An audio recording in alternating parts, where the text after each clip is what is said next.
He was a wonderful man, and he was my professor at Columbia. I read his book when I was 19 at the University of Nebraska, and I'd started investing when I was 11, and I started reading about it when I was like 7. So I'd gone through I read every book in the Omaha Public Library that there was on, by the time I was 12, on investing and stock market.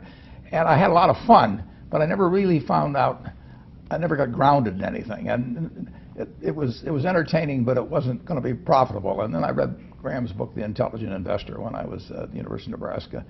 And that just opened the whole thing up to me. Yeah, and I named my oldest son is named Howard after my dad, Graham Buffett, and he was a marvelous man. Never expected anything from me in return. He just did all these things for younger people. He got me thinking, not as a stock, as something with a ticker symbol that wiggles around and that that you look at charts on or anything.